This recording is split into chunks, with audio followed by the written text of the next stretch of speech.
Bonjour, dans cette vidéo, je vais te montrer comment résoudre une équation du second degré. Alors cette vidéo est la suite de plusieurs petites vidéos dans lesquelles j'ai déjà résolu différentes équations du second degré. Alors je vais te proposer de lire l'équation que je souhaite résoudre avec toi. Moins 2x carré moins x moins 3 est égal à 0. Alors, tu sais que nous devons raisonner par différentes étapes. La première étape que nous devons réaliser, c'est ce que l'on appelle l'identification des coefficients. Alors, je dois identifier à quoi correspond le coefficient A. Alors, dans ce cas précis, on voit bien que A est égal à la valeur qui est devant le x carré, c'est égal à moins 2.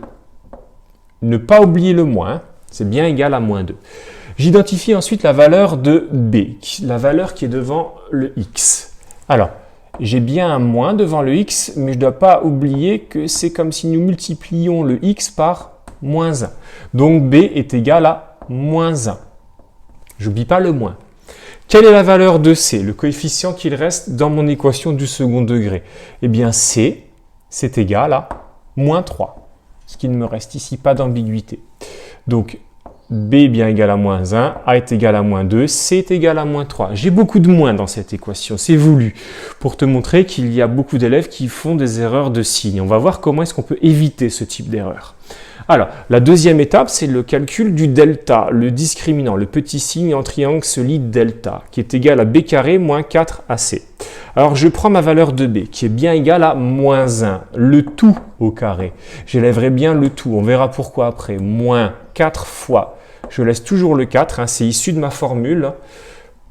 A qui vaut moins 2, je mets bien une parenthèse entre deux signes, multiplié par C qui vaut moins 3. Delta est donc égal à, alors, moins 1 au carré, c'est égal à moins 1 que je multiplie par moins 1, ce qui est égal à 1. Moins 4 fois moins 2, tu le sais, moins 4 multiplié par moins 2, c'est plus 8. Alors pourquoi plus? Parce que moins fois moins, ça fait plus, et 4 fois 2, ça fait 8. Donc j'ai plus 8 que je vais multiplier par moins 3. Plus 8 multiplié par moins 3, c'est égal à moins 24. Donc je réécris moins 24. Delta est donc égal à 1 moins 24, ce qui est égal à moins 23. Or, moins 23 est un nombre strictement négatif. Nous sommes dans la configuration où delta est strictement négatif, donc nous n'avons pas de solution. Nous devons donc écrire que delta est négatif, pas de solution pour cette équation du second degré. Pas de solution. Voilà, on ne cherche pas à calculer la valeur de x, il n'y en a pas, il n'en existe pas. Voilà, je t'ai montré comment résoudre une équation du second degré dans le cas où delta est négatif et il n'y a pas de solution. Travaille bien et n'hésite pas à t'abonner si tu souhaites voir d'autres vidéos.